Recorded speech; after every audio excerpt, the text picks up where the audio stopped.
Hello friends, कैसे आप सभी। आई होप कि आप लोग अच्छे होंगे और आप सभी का पढ़ाई बहुत अच्छी चल रही होगी। अभी के इस वीडियो में हम लेकर के आ गए हैं फाइनल बोर्ड एग्जाम के लिए आप लोग के लिए 20 वीवीआई क्वेश्चन लेकर के आए हैं, जो कि बहुत महत्वपूर्ण क्वेश्चन है आप लोग के लिए। और इस बार इसके लड़ने के 100% चांसेस है। हम इसमें से चुन चुन का प्रश्न लेकर के आए हैं। तो इस बार के लिए आपके लिए यहाँ पर 20 महत्वपूर्ण जो क्वेश्चन कराएंगे हम, ये काफ़ी महत्वपूर्ण रहेगा। और 20 में से 20 आपको सही करके दिखाना है। अपने तैयारी को जांच करना है कि आपका तैयारी कितना हुआ है। तो यदि आप भी इस बार 10वीं का एग्जाम 2024 में देने वाले हैं, तो इस पूरे वीडियो को आप लोग को अच्छा से देखना है और 20 क्वेश्चन को आप लोग को अच्छे से इसका उत्तर देना है और बताना है आप लोग को कि कितना आप सही किए हुए हैं। ठीक है, चलिए हम लोग शुरू करते हैं, देखते हैं क्वेश्चन क्या है। और पूरे क्वेश्चन को आप लोग को अच्छा से करना है, सॉल्व करना है, इसको बताना है आंसर। और आपको बताना है कमेंट बॉक्स में कितना आप लोग सही किए हुए हैं। देख सकते हैं जो भी क्वेश्चन लिए हैं हम, पूरे आपके मस्ट वीवीआई प्रश्न हैं और इस बार के लिए काफ़ी बहुत महत्वपूर्ण है। इसलिए बाबू इसको पूरा आप लोग को जरूर करना है। ठीक है, देखिए चलिए हम लोग करते हैं। देखिए पहला प्रश्न क्या है, यहाँ नंबर नहीं दिया गया है। आप लोग को क्यों नंबर काट दिए हैं, क्योंकि हम क्वेश्चन को छांट कर आए हैं, तो नंबर यहाँ पर नहीं दिए हैं। ठीक है, हम क्वेश्चन छाटे हैं, जो वीवीआई प्रश्न है उसी को लेकर के आए हैं हम। ठीक है, देखिए पहला क्वेश्चन क्या है बाबू। यहाँ पर पहला क्वेश्चन बोल रहा है कि लघु पतन के समय परिपथ में धारा का मान क्या होता है। बाबू लघु पतन जब होता है, लघु पतन और अतिभरण होता है, तो परिपथ में धारा के मान क्या होता है। बहुत अधिक होता है, बहुत कम होता है।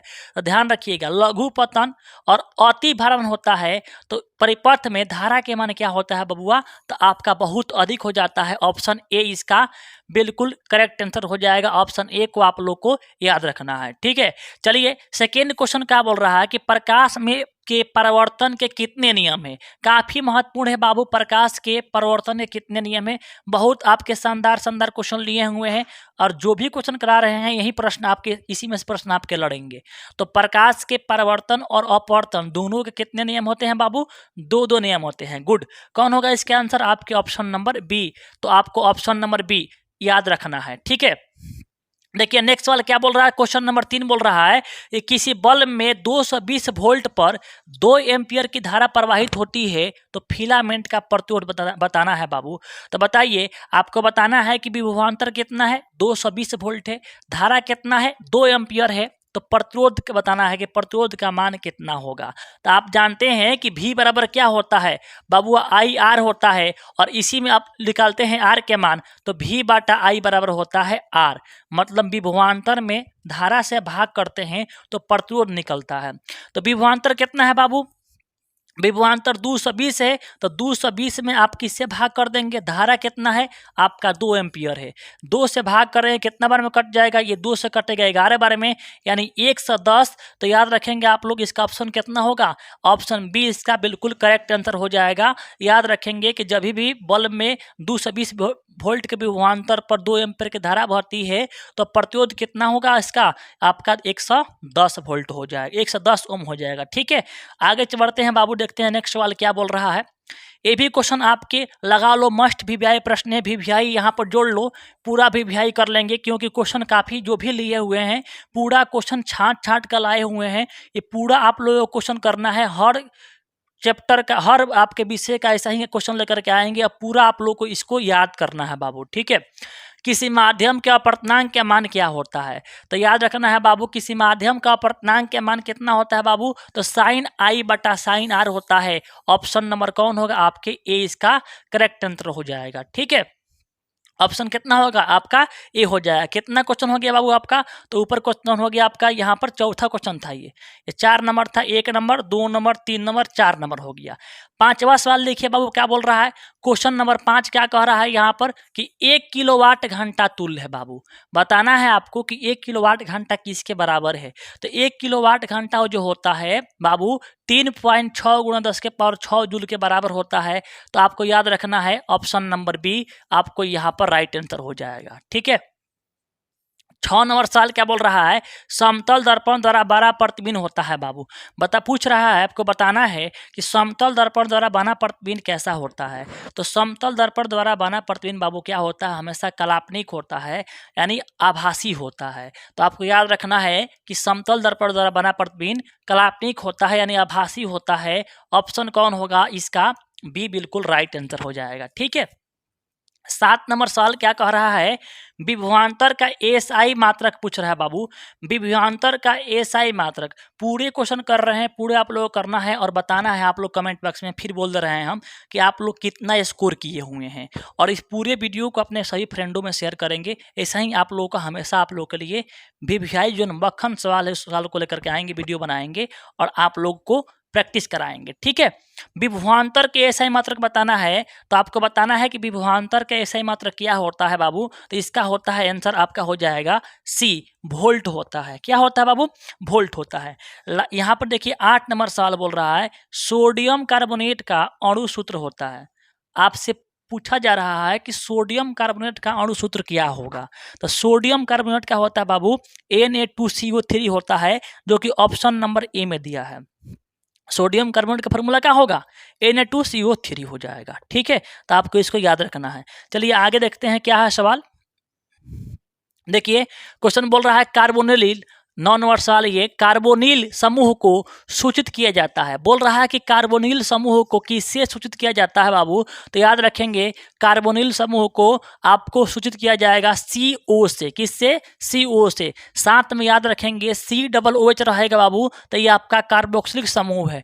क्या है ये, आपका कार्बोक्सिलिक समूह है। और CHO रहेगा बाबू, तो ये आपका एल्डिहाइड समूह है। तो यहाँ पूछा है कार्बोनिल समूह क्या होता है, तो कार्बोनिल समूह का फॉर्मूला होगा CO होगा। तो इसको आपको याद रखना है कि कार्बोनिल समूह आपका क्या हो जाएगा, CO होगा। ठीक है, आगे देखिए क्वेश्चन नंबर देखिए 10, इथाइल अल्कोहल का अणु सूत्र बाबू पूछ रहा है।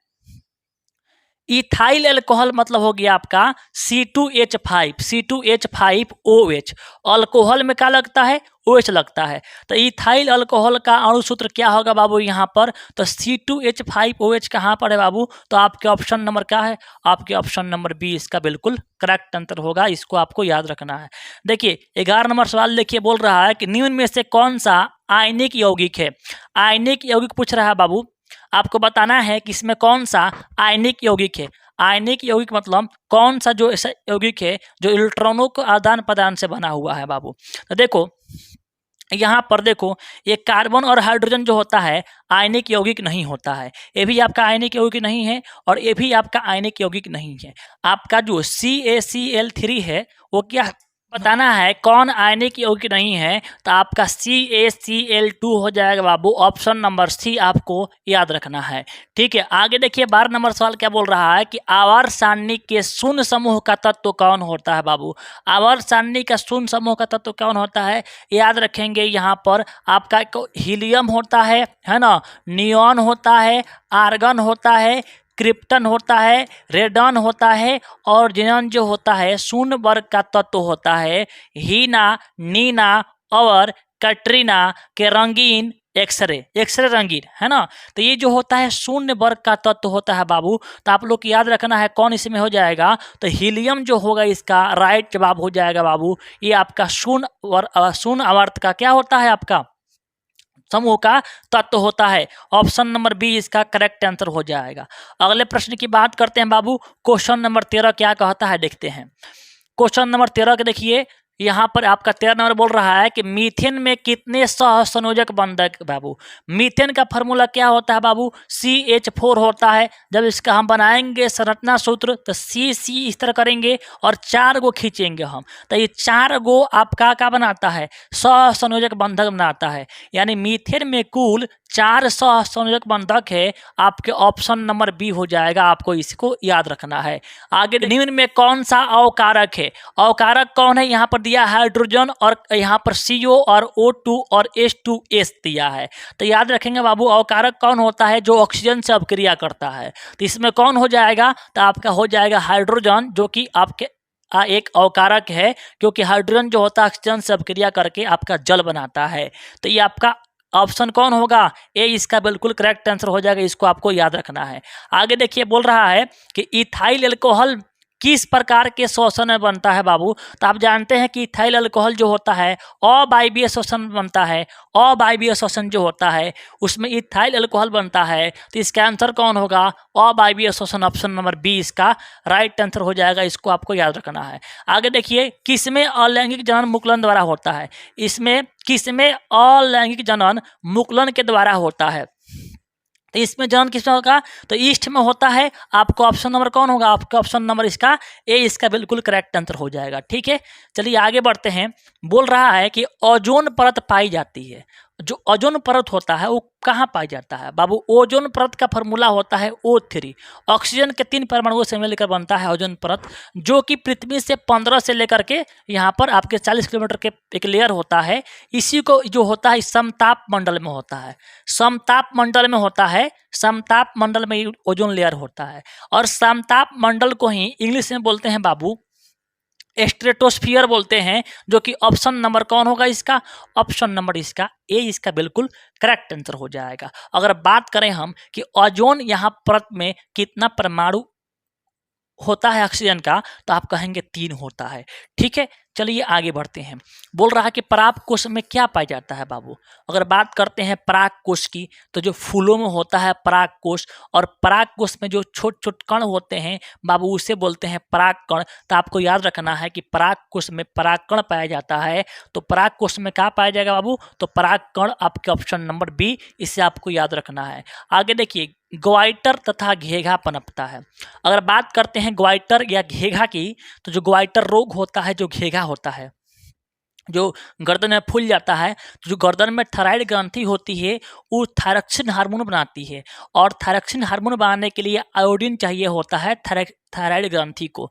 जब आयोडीन की कमी होती है, आयोडीन हम कम खाते हैं, तो थायराइड ग्रंथि जो होती है थायरक्सिन हार्मोन को ज़्यादा बनाने के लिए वो बड़ी हो जाती है और फूल जाती है। इसी को हम बोलते हैं घेघा या ग्वाइटर रोग के नाम से जानते हैं, जो कि आयोडीन के कमी से होता है। तो ऑप्शन कौन होगा? आयोडीन की कमी से ऑप्शन नंबर इसका बी आपको याद रखना है। चलिए आगे बढ़ते हैं, क्वेश्चन देखते हैं। यहाँ देखिए, लास्ट आपका 20 नंबर सवाल ये है, ध्यान दीजिएगा। अभी यदि आप चाहते हैं कि हमारे व्हाट्सएप ग्रुप में जुड़े 997373 है ना 4976 पर आप व्हाट्सअप करेंगे, स्क्रीनशॉट कर लेंगे इसे, इस पर व्हाट्सअप करके आप यहाँ पर भेजेंगे मैसेज, तो आपको व्हाट्सएप ग्रुप में जुड़ा जाएगा। वहाँ पर आपको ये सारा PDF आपको मिलेगा। ठीक है, यहाँ बोल रहा है कि द ओरिजिन ऑफ स्पीसीज नामक पुस्तक किसने लिखी थी? तो ओरिजिन ऑफ स्पीसीज बाबू ये लिखा था डार्विन, जो कि ऑप्शन नंबर ए हो जाएगा। अब देखिए, आपको बताना है कि कितना आप लोग सही किए हुए हैं और क्लास कैसा लगा। क्लास अच्छा लगा है तो लाइक कीजिएगा।